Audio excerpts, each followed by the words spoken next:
আসসালামু আলাইকুম, কেমন আছেন সবাই? আশা করি সবাই ভালো আছেন। আশা করতে তো দোষ নাই, যদিও আমি জানি দেশের যে পরিস্থিতি, আহ, ভালো থাকা আসলে প্রায় অসম্ভব। কারণ এই আন্দোলন আমাদের সবার জীবনেই কোনো না কোনোভাবে প্রভাব ফেলছে। আজকে প্রায় 6 দিন পরে ইন্টারনেট আসছে। ইনফ্যাক্ট আজকে না, গতকাল সন্ধ্যার থেকেই হয়তো সারা বাংলাদেশে ব্রডব্যান্ড ইন্টারনেট চালু হয়েছে। আর এই খুশিতে দেখলাম অনেকেই ফেসবুকে অনেক পোস্ট দিতেছে, অনেকে এটা নিয়ে মজা করতেছে।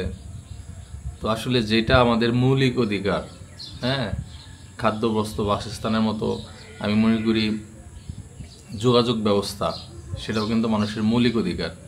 সেইটা কোনো কারণে নাই হয়ে গেল, কী জন্যে নাই হয়ে গেল সেটা আমরা সবাই জানি। তো যাই হোক, এই 5-6 দিন একদম অন্ধকারে ছিলাম, আপনাদের সাথে কোনো ধরনের যোগাযোগ ছিল না। যদিও আলহামদুলিল্লাহ আমাদের গ্রামে আমরা শান্তিপূর্ণ পরিবেশেই ছিলাম। এরপরেও যে এটার ইফেক্ট আমাদের এখানে পড়ে নাই তা কিন্তু না। প্রবাসী ভাই বোন যারা আছেন তাদের ওখানে তো নেট সমস্যা নাই, কিন্তু যেহেতু এখন ডিজিটাল যুগ, স্মার্ট যুগ আমরা বলি আর কি, যদিও এই কদিন আমরা অ্যানালগ যুগে ছিলাম, তারা হয়তো পরিবার পরিজনের সাথে ফোনে ভিডিও কলে কথা বলতে পারেন নাই। তো যাই হোক, এই আন্দোলনের শুরুতে অনেকে আমাকে বলছিলেন যে ভাই আপনার মতামত, কোনো ভিডিও টিডিও বা এই জাতীয় কিছু দিলেন না। তো আমি এটা নিয়ে কয়েকটা পোস্ট দিছিলাম। আমি আগেও বলছি যে আমি অবশ্যই এই যৌক্তিক আন্দোলন যেটা, এটার সমর্থন করি, এখনও করি। শেষ পর্যন্ত সরকার এই আন্দোলনটা মাইনে নিছে, কিন্তু মাইনে নেওয়ার মাঝখানে যা ঘটে গেছে আসলে এটা আমি মনে করি দেশের কেউ এক্সপেক্ট করে নাই। তো অনেকে হয়তো ভাবতে পারেন যে ভাই আপনি হয়তো সুবিধাবাদী পার্টি, আগে ভিডিও দেন নাই, এখন আন্দোলন শেষ হয়েছে এখন ভিডিও দিতেছেন। ভাই আমি একটা ভিডিও মোটামুটি মেক করছি, যেদিন নেট চলে গেছে ওই দিনই ওইটা আপলোড দেওয়ার কথা। তার আগের দিন হচ্ছে ওই যে ক্যান্সার আক্রান্ত যে সুজন, ও ঢাকা গেছে ওর অপারেশনের জন্য, সেটা নিয়ে আমার একটা ভিডিও দেওয়া লাগছে, যার কারণে মানে দিতে দেরি হয়েছে, আর সেই সময় আসলে নেট চলে গেল। তো বর্তমান যে পরিস্থিতি, আর ওই দিন আমি ভিডিওতে যা বলছি আসলে এখন ওই ভিডিও দেওয়া না দেওয়া সমান কথা। এরপরেও যদি কেউ মানে দেখতে চান যে ভাই কি ভিডিও করছিলেন আমাদেরকে দেখান, অবশ্যই দিব। এখন আমি কিছু কথা বলবো যেটা আসলে অনেকের পছন্দ হতে পারে, অনেকের পছন্দ হবে না। হ্যাঁ, এই নেটবিহীন জগৎটা কেমন ছিল সেটা তো আমরা ছোটোবেলাতেই দেখছি, যেহেতু আমরা 1990 দশকের সন্তান। আর 90 দশকে তো আমাদের নেট ছাড়াই শৈশব কাটছে। বাট এখনকার যে বাচ্চা কাচ্চা, ওদের জন্য হয়তো এটা একটা ভিন্ন রকমের এক্সপিরিয়েন্স। তো যাই হোক, সেটাও একসময় শেয়ার করবো। ইনফ্যাক্ট শেয়ার করার মতো অনেক ভিডিওই আমার কাছে আছে, গতকালকে চাইলে আমি সেগুলো দিতে পারতাম। বাট আমার মানে মন বাচ্ছে আসলে নেট ওপেন করার সাথে সাথে ফেসবুকের স্ক্রলে এমন অনেক ধরনের ভিডিও আসছে, হ্যাঁ, যেটা দেখার পরে আসলে ওই গতানুগতিক যে ভিডিওগুলো আমি দিই ওগুলা দেওয়ার মতো বা আপলোড দেওয়ার মতো মন মানসিকতা আসলে আমার ছিল না। মানে ইনফ্যাক্ট এখনও আমার কোনো ভিডিও দিতে ইচ্ছা করতেছে না, হ্যাঁ, মানে এতটাই আপসেট হয়ে আছি। বাট একটা কথা আছে না, আজ মরলে কাল 2 দিন, জীবন থেমা থাকবে না। তো এই যে আন্দোলনে যে সকল ছাত্রছাত্রী মারা গেল, শুধু যে ছাত্রছাত্রী মারা গেছে তা না, প্রশাসনের লোকজন মারা গেছে, প্রত্যেকটা মৃত্যুই কিন্তু এক একটা পরিবারের জন্য এক একটা বোঝা। হ্যাঁ, তারাও কিন্তু মানুষ, এক এক একজন এক এক পক্ষে। তো মূল বিষয় হইতেছে এই এদের আন্দোলনের কারণে, এদের মৃত্যুর কারণে কিন্তু আজকে এই কোঠা পদ্ধতি সংস্কার হইল। এই যে নতুন করে যারা মেধার ভিত্তিতে চাকরি পাবেন, তারা কি এই শহীদদের আত্মত্যাগের কথা মনে রাখবেন বা এদের জন্য কিছু করবেন?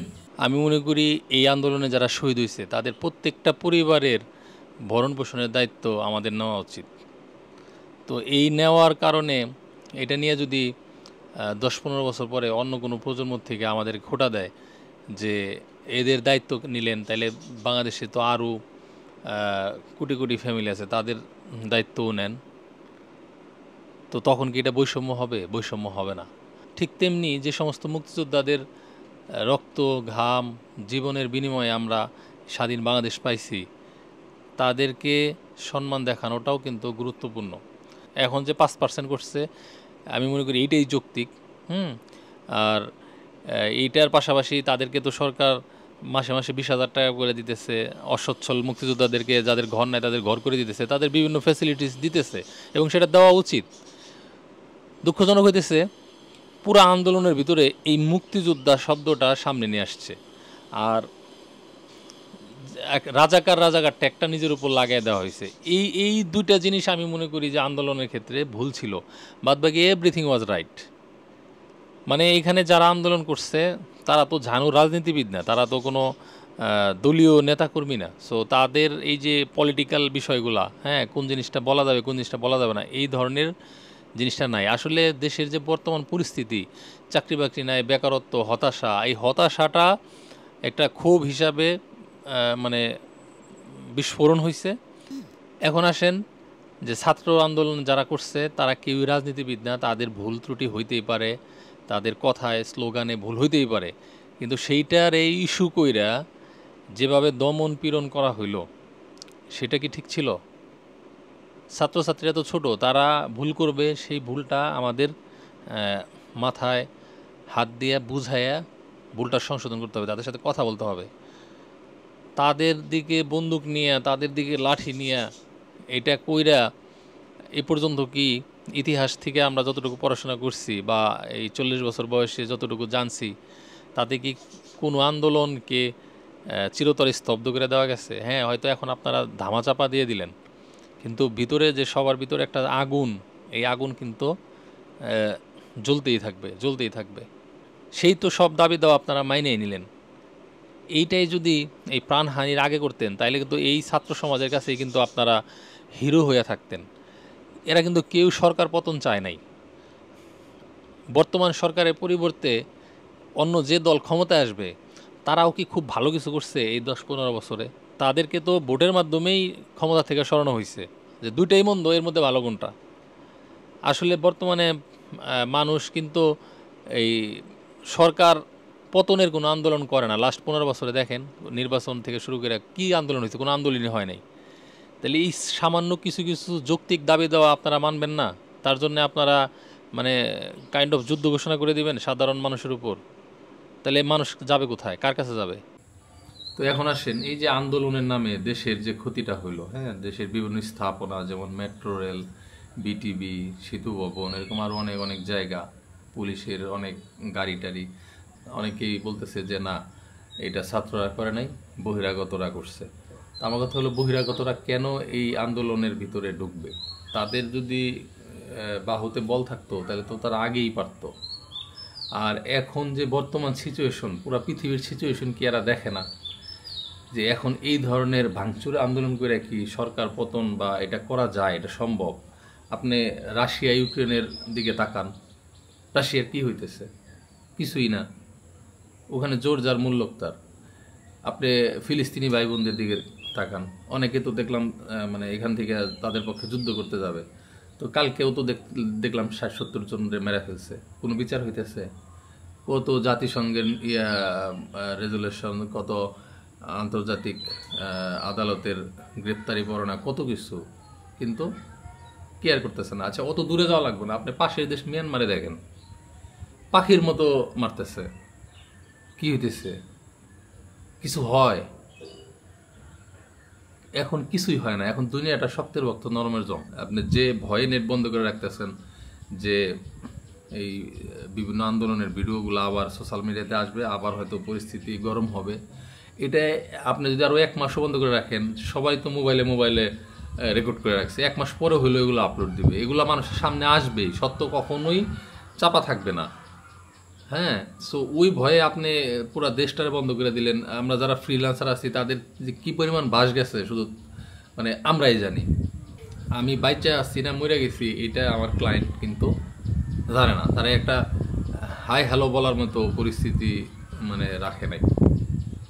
তো নতুন করে আসলে আপনাদেরকে বলবো, যারা সোশ্যাল মিডিয়াতে অ্যাক্টিভ হয়েছেন, এমন কোনো উস্কানিমূলক কথাবার্তা বলবেন না বা করবেন না যাতে আবারও দেশের কোনো ক্ষতি হয়। এমনিতেই আমাদের দেশ মানে ব্যাকফুটে হাঁটতেছে, সবাই আমরা জানি অর্থনীতির যে অবস্থা, হ্যাঁ, এর মধ্যে এই ক্ষতি, এন্ড অফ দ্য ডে ক্ষতি কিন্তু আপনারই হবে। অনেকে বলতেছেন যে ভাই রেমিটেন্স পাঠান না, হুন্ডিতে পাঠান। আচ্ছা ভাই, হুন্ডিতে টাকা পাঠাবেন, হ্যাঁ, ধরেন আপনি আজকে 5,000 টাকা হুন্ডিতে পাঠাবেন, সেই 5,000 টাকা দিয়ে আজকে যদি 1 মণ চাল পাওয়া যেত, কালকে যে আধা মণ পাবেন।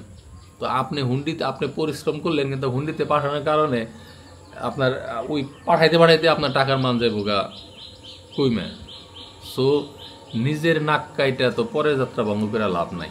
তো ভিডিও অনেক লম্বা হয়ে যেতেছে, আমি আসলে লম্বা করতে চাই নাই, বাট কথা বলা শুরু করলে থামতে পারি না, এটা হলো আমার একটা বড় সমস্যা।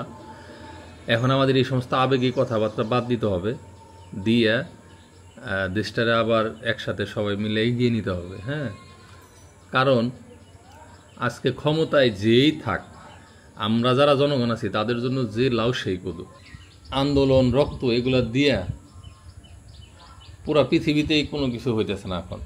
মানে যুগটাই চেঞ্জ হয়ে গেছে।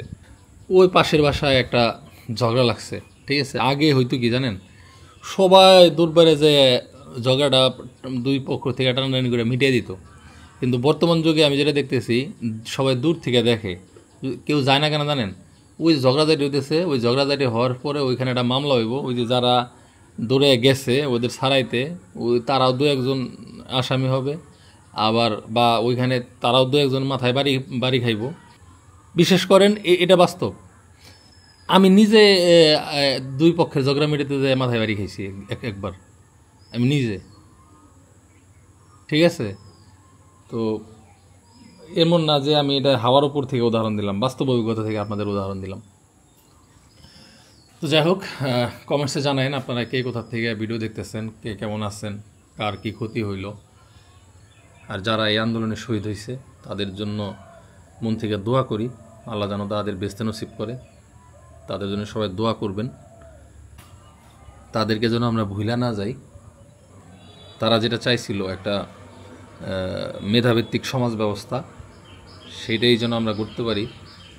আমরা যেন তাদের আন্দোলনের ফসল, তাদের দেখানো পথ ধরে চাকরি পাইয়া সেই চাকরিতে ঢুকে দুর্নীতি না করি, সেই শপথটাও যেন সবাই নেই। তো ইন্টারনেট আসার পরে আমি আসলে অনলাইনে পত্রপত্রিকা প্লাস টিভি চ্যানেলে যে বিভিন্ন নিউজ এই কয়েকদিনে দেখলাম, তাতে আমি যেটা বুঝলাম যে এই রক্তপাত এড়ানোটা খুবই সহজ ছিল। সামান্য একটু ভুল বোঝাবুঝি আর আস্থার সংকটের কারণেই আজকে এত ছাত্রছাত্রীর রক্ত ঝরল। বিশেষ করে 16 তারিখে যখন 6 জন মারা গেল, এরপরে 17 তারিখে প্রধানমন্ত্রী যখন বললেন যে রবিবার দিন আদালতের যে রায় সেই পর্যন্ত যেন অপেক্ষা করে, তো ছাত্রছাত্রীরা হয়তো প্রধানমন্ত্রীর কথায় আস্থা রাখতে পারে নাই, হ্যাঁ, যার কারণে তারা আন্দোলন চালায় গেছে। আর এই সুযোগেই আসলে এই 18, 19, 20 এই 3 দিনে সর্বোচ্চ সংখ্যক ছাত্রছাত্রীরা শহীদ হয়েছে। তো যদি প্রধানমন্ত্রীর কথার উপর ওরা আস্থা রাখতে পারত, ওই বিশ্বাসটা যদি প্রধানমন্ত্রী অর্জন করতে পারতো ওদের, বা কাউকে দিয়ে যদি ওদের সাথে মানে কথা চালাচালি করে আন্দোলনটারে মানে থামায় রাখতে পারতো রবিবার পর্যন্ত, তাইলে হয়তো এতগুলা মায়ের বুক খালি হইতো না।